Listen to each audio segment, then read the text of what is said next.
ఇందాక గౌరవ శాసనసభ్యులు కామినేని శ్రీనివాసరావు మాడుతూ అప్పుడు అందరూ ఇండస్ట్రీ కలవడానికి వెళ్ళినప్పుడు సైకో గారిని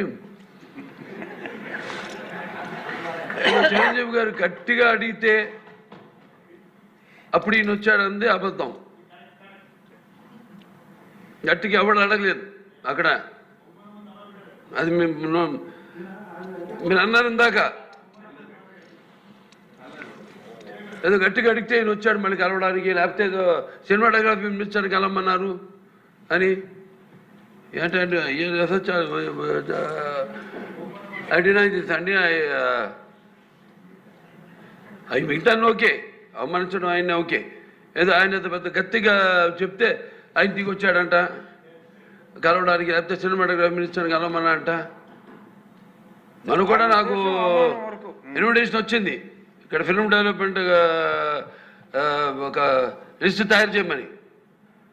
నాది 9వ పేరు వేశారు. అది ఎవరో ఈయన నేను అడిగాను కూడా, దుర్గేష్ గారిని కూడా అడిగాను, గౌరవ సినిమాటోగ్రఫీ మంత్రివర్యులు కూడా అడిగాను, ఎవడో అడిగేసిందని. Is not the respect a human being, even be opposition or us.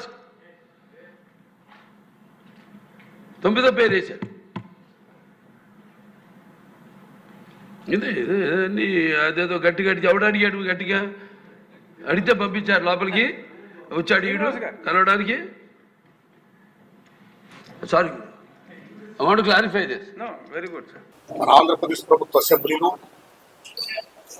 కొంతమంది పెద్దలు చేసిన కామెంట్స్ పై మెగాస్టార్ చిరంజీవి గారు స్పందించిన విధానం ఏమిటో అది సత్యం, 100% సత్యం, 100% సత్యం.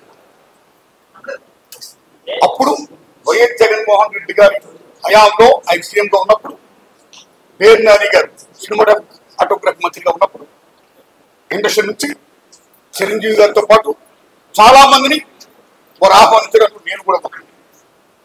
చిరంజీవి గారు మాట్లాడుతూ ఆ కారణం కూడా వచ్చాడు మాతో అన్నారు. కాబట్టి చాలా మంది మీలాంటి మిత్రులు నన్ను ఈవేళ అక్కడ ఏం జరిగిందని అడుగుతున్నారు. కాబట్టి చెప్పాల్సిన బాధ్యత నాపై ఉంది కాబట్టి నేను చెప్తున్నా, సత్యం చెప్తున్నాను మీకు.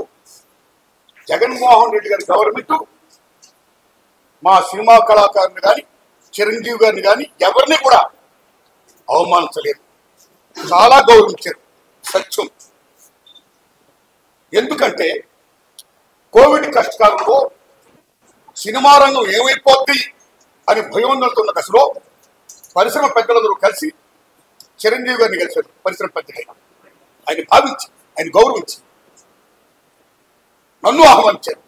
చిరంజీవి గారు స్వయంగా నాకు ఫోన్ చేశారు. అదే సంస్కారం. అప్పుడు నేను ఢిల్లీలో ఉన్నాను.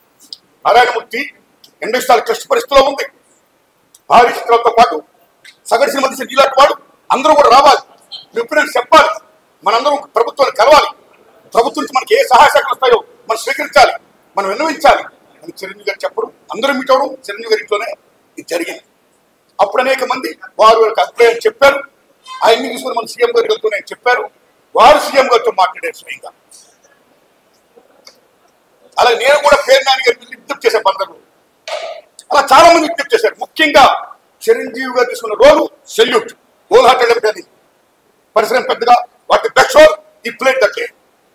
ఆయన ఎవరు అవమానించారు, తన గౌరవించారు. మమ్మల్ని ఎవరు అవమానించారు, తన గౌరవించారు. మేము అందరికి వెళ్ళాం, సమస్యలను చెప్పాం. సీఎం జగన్మోహన్ రెడ్డి గారు సాంస్కృతిక స్పందించారు. పేర్నాని గారితో మాట్లాడి ఏం కావాలో మొత్తం తెలుసుకోండి, తీసుకోండి, అన్ని మనం చేద్దాం అని కూడా చెప్పారు. ఇది జరిగిన సత్యం, ఇది జరిగిన సత్యం. ఓకే, ఆ సమస్యలు ఇంకా ఉన్నాయి, పోయిగా ఆయన ప్రభుత్వం ఇప్పుడు లేదు. ఇప్పుడు మన చంద్రబాబు నాయుడు గవర్నమెంట్ వచ్చింది. ఇప్పుడు ఈ గవర్నమెంట్ లో ఆనాడు ప్రియాంబుల్, గత గవర్నమెంట్ లో ఏ ప్రియాంబుల్ ఉందో, ఏ ప్రజలకు ఏ సమస్యలు ఉన్నాయో, ఏ industry, cinema industry, anybody anything else, వాళ్ళకి ఏ సమస్యలు ఉన్నాయో అకార్డింగ్ టు ప్రియాంబుల్ గత ప్రభుత్వంలో ప్రజలు విన్నవించుకున్న విన్నపాలు ఏమవుతున్నాయో ఆ విన్నపాలని ఇప్పుడు, ఆ సమస్యలు ఇప్పుడున్న ప్రభుత్వం చంద్రబాబు నాయుడు హయాంలో నెరవేర్చాలని, దానికి సినిమాటోగ్రఫీ మంత్రి గారు దుర్గేష్ గారు సహకరించాలని, మన తెలుగు ఇండస్ట్రీకి వెళ్ళి ఇవాళ డిప్యూటీ సీఎంగా ఉన్న పవన్ కళ్యాణ్ గారు చొరవ తీసుకోవాలని నేను విజ్ఞప్తి చేస్తూ మా సమస్యల్ని మన పరిశ్రమ సమస్యల్ని క్లియర్ చేయాల్సిందిగా మనస్ఫూర్తిగా వారిని కోరుకుంటున్నా. Thanks a lot.